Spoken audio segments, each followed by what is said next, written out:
styes or something. Yeah.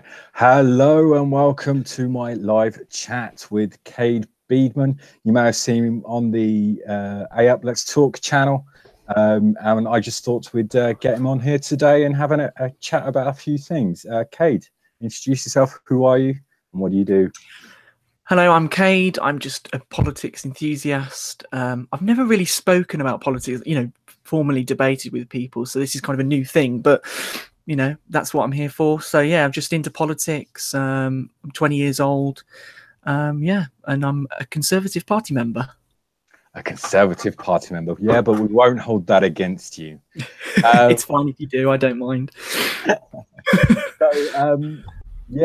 Our first topic today is nationalisation or renationalisation. If you want to kick us off on this one, and then I'll see what we can do after that. I'm against renationalising the rail network completely, because obviously we've got a sense of, and I think I'm just clearing up from the last video that we did with JJ, because I know obviously, and I did read the comments another guy put about Network Rail, which obviously is publicly owned. I was talking about the actual services that are awarded, so the actual companies that are given the contracts, obviously by Network Rail. I don't agree that a renationalisation of it completely will work. I think it's good that we have those separate things, so that we have a public body and then we have these contracts. I think if we went the other way and privatised it completely, it wouldn't work. And if we renationalised it completely, it would be a good big cost, and I don't think it would work as well. So it's a tricky one, because there's so many different opportunities and there's so many different methods that you could play and organize it in different ways. But my view is, at the moment, it's good with Network Rail. There obviously needs to be changes and different things need to happen, and on the side of awarding contracts needs to be change happen. I think we need to shake that up a bit more. They need to be held more accountable with the services that they're providing. But at the moment, the setup isn't too bad. I'm not very pleased or very happy about what Labour's proposing. I don't think that's a suitable method. I don't think it's going to work very well. Well, you're kind of in the minority there, mate. It is favoured. 60% of the population of the UK is in favour of renationalisation of the railways. Now, the reason why I pick railways in particular for nationalisation is in the previous video with JJ, you said it's better for the consumer to have kind of competition. And it helps drive up quality and drive down prices. Okay, now this, as far as the railway is concerned, is quite a defunct argument, because it doesn't work like that on the railways. Each rail network company has essentially a monopoly on that line, which means they can do and charge essentially what they want.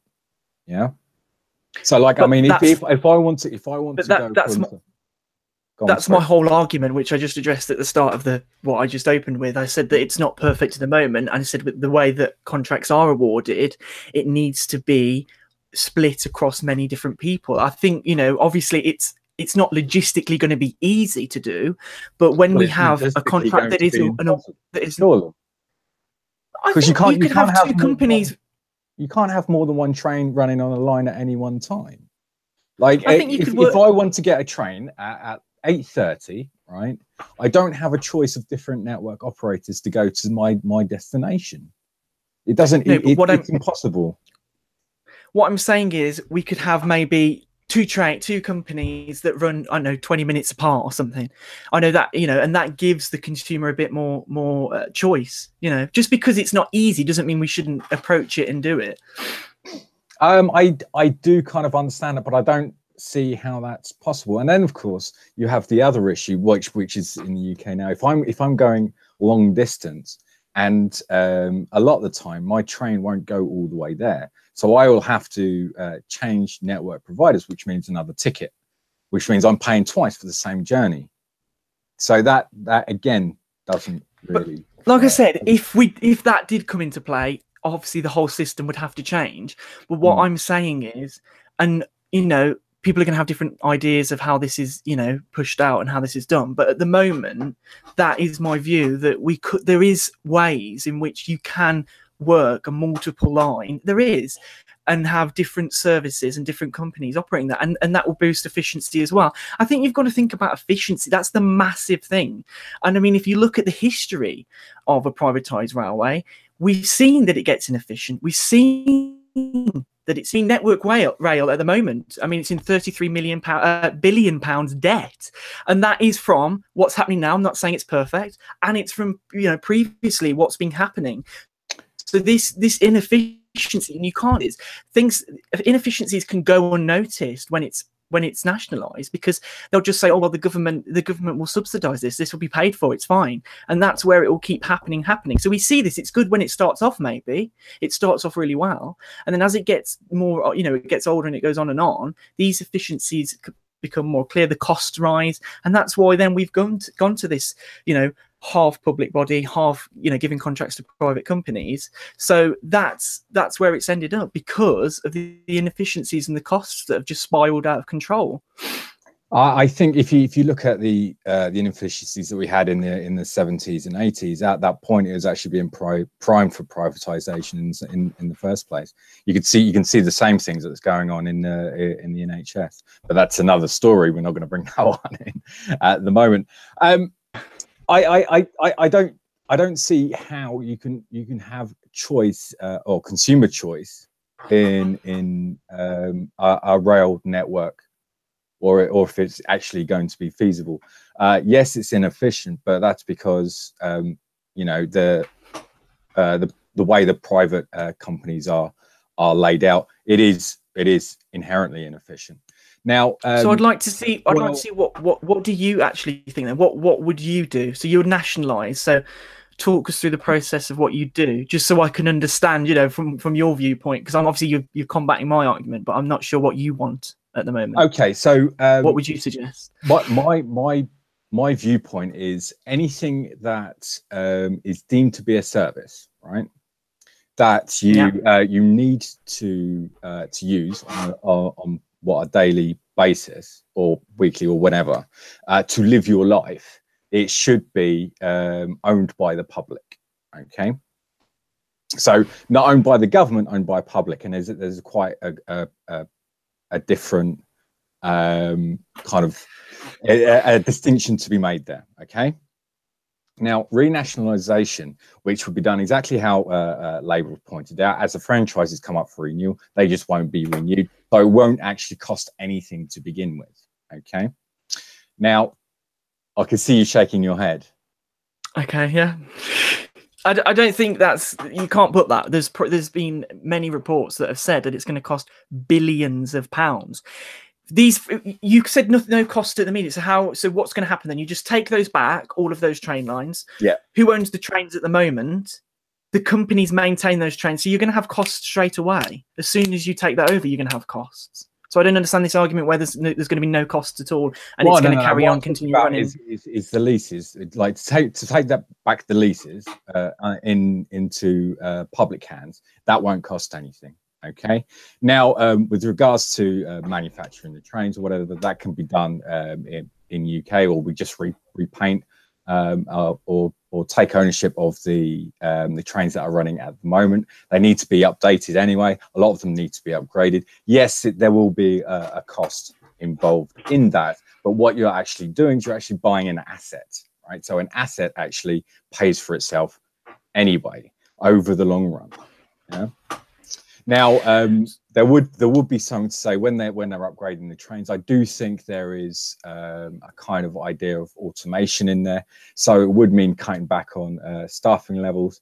But we're going to see that in the next 5 to 10 years anyway, with a lot of you know, transport and heavy goods moving anyway. So yes, it will cost to say, you know, buy the trains back. Yes, it will cost to run, but it is an asset, and it will make money over the long run. And any profits, rather than going to grease the palms of some shareholders or subsidized networks in other countries, right? Which, you know, a lot of our railway systems are nationalized. They're just not owned by our government, right? They're actually going to Germany or to France to subsidize. To subsidize their rail networks. Okay, so I don't see with a private network rail, or with a private rail system, I don't see how why it's better that we're subsidizing rail abroad but not subsidizing our own rail. Okay, I just believe that private companies, and you cutting out private companies and across all the services which you've mentioned should be in public hands, you are I don't like this control where the government's going where it's owned by a lot of the government. You know, I thought Labour was for giving opportunities to people, and yes, maybe contracts are not awarded fairly, and I've spoken to that about many things, especially when building infrastructure, you know, talking about Carillion and things. Contracts aren't awarded in the correct way and not awarded to the correct people. But I think that it's good that we have private companies, that there's people in those private companies, like you said, that hold shares, that can share the shares are wealth, that wealth is shared across citizens can have shares in the private companies. So I just don't like this view of services where we are accountable, where the government's accountable, where the taxpayers are accountable when costs arise. Modernisation at the moment, we're at the forefront of modernisation. How much is that going to cost to modernise trains? You talk about that, driverless trains. How much will that cost the taxpayer? Obviously, Network Rail will offset some of the cost as well. You look at HS2, that's being paid as well. But all these lines are going to be modernised in the future. Yeah. And I think that, and all sorts of technologies are coming into play in all services. That is a very big cost just for the train lines alone. But sure, but like I say, you're into buying public hands. It's an asset, though. But the fact that it earns money over the long run. Do you think it? Okay, you say how it's not fair for people. Do you think it's fair that people are paying up to and including 30% of their income just on going to and from work? Yeah, I spend about. Yeah, go on, carry on. Sorry. What I'm saying is building HS2 is going to help, I believe, bring costs down, you know, having more train services available. And then these private companies, having multiple private companies, will bring the cost down. It's about competition. This solves all the problems with inefficiencies and costs to consumer, quality of service as well.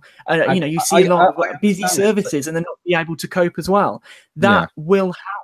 I don't think that you can just say, and it's always easy to say, oh, it's not working at the moment, so we'll nationalise it, then actually think of other options. And I think that's what Labour do, is think about investment. But sorry, can I just finish the point? Sure. You talk about investment as well and talk about it's going to be an asset.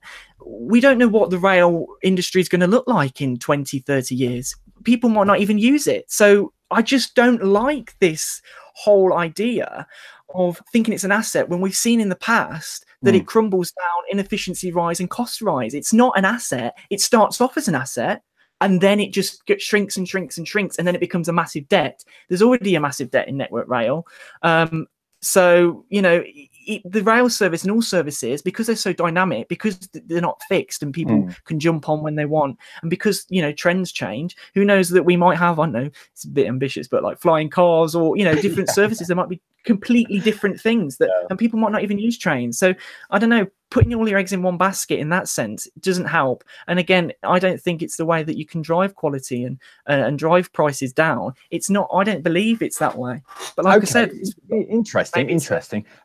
How do you protect yourself against monopolies then? Like you say, competition only works in an open and fair market, right? Yes. Right. So how do you protect against monopolies? Because what we have at the moment are companies running monopolies, right? Which is unfair on the consumer. So, and this has been going on for 30 years, right? So, I mean, I've had 30 years to sort this out, and I haven't really done anything about it. Now the monopolies have got worse. So how do you protect the consumer against monopolies? But what I'm saying is, in the Network Rail instance, that's a public body. That's a public body. And what I'm saying is there needs to be a set of regulations, accountability to those services that are being run, to those companies that are being run. That's what I'm trying to say. And the monopoly is created because these contracts are awarded to people that, you know what I mean? They just get money, and they're not bothered about quality. They're not bothered about cost, because they're not being held accountable by Network Rail. This government, and I'm even saying it, this government's not being tough enough on these companies, and they're not doing privatisation justice. This is quite interesting because you're saying that it should be in private hands, but it should be regulated. That's a bit left wing to ask me. No, I think that it needs to be regulated by by this public body, but the private companies need to be a part of it, because that it provides choice in the sense that we have different companies that don't have agendas, that don't have all of this, that it's not all, you know, government controlled, in the sense that it's regulated, but it's not controlled and owned by the government. You know, I don't like that direction, that the government has this control, and the taxpayer has this burden. We already have burdens with the NHS. But you're saying that they should regulate it anyway. Like, so I don't, there's quite a disconnect. You don't want the government to be in control of our trains, right? But you're happy for them to regulate private companies. There's quite a disconnect there. No, regulate, if they want to provide the service, put rules out and regulations out to say, this is what we'd like you to do, and then giving them the freehold. I don't think there's a problem with regulating companies on that sense, but it's giving them how they run day to day, how they provide their services. That's their choice. One company could run a really bad service, right? And another one could run a really good one, right? But having that competition, so what I mean is that self-regulates on its own. I don't know if I'm not explaining it right. Basically, Network Rail is a public body, all right? They award these contracts, but at the moment they're awarding one per line, or, you know, these big services, and, you know, you only see a couple of services. You've got Virgin, Cross Country, all these different ones, and some of them are just Southwest Rail, and all that. So I think if we give other companies, and maybe a bigger cost to us, a chance, and multiple companies, it self-regulates, because that a small company's got to compete with Virgin. Well, if a small company competes with Virgin and they provide a better service, better quality, better price, then Virgin are going to have to change. So it's not necessarily the government regulating the companies, but it's the companies regulating the other companies. And we see that in business now. You know, one business does something and the other business thinks, oh God, we've got to change. We've got to drop our prices. We've got to up our quality, you know, up our standards. So that it happens in the market all the time. I understand how competition works in a free and open market. But you cannot have a free and open market on a train line. It is just impossible. It is, because it is, of course, you can only have one train on the track at any one time. So you're saying that you can't have different companies 15, 20 minutes after? I think you can, but, you know, I have to get to work by 9 o'clock, you know. So the train I'm going to get is at 8:30. How many trains can you fit on a track that go to the same place at 8:30? Yeah, but that's, again, if you want to go earlier or later, maybe you'll get that at a cheaper cost. That's what I'm trying to say. Maybe I've got to take them to school. I can't take the train that's 15 minutes earlier because the school isn't open. You know, so, you know, these. I just think that just because it doesn't work at the moment, that's the direction to go. And that, you know, it's not, what I'm saying is my ideas are not going to be easy. It's not plain and simple. And I think just because something isn't easy doesn't mean you shouldn't do it. So yes, it might be easy to nationalize everything, but does it mean it's the right thing? No. That's what I'm trying to say. So just because sometimes doing the hardest thing gets the best outcome, that's what I'm trying to say. Okay, excellent. You've given me definitely food for thought there. It was very Peter Hitchens. He was like, there's no point in nationalizing when you can regulate. So that's quite interesting. So we're going to wrap up the nationalization kind of section there. Is there anything else that you want to add, or do you think you've got everything in there? No, I think I've got everything in there. But like I said, just because, you know, I am part of a party and things like that doesn't mean that I have to follow the line on every single thing. But even though I do talk about privatization, you know, it is good to have some sort of accountability. But with Labour's going, there's no accountability because it's on us, and that's the taxpayer. And just to add again, we don't know what it will look like in 30 years.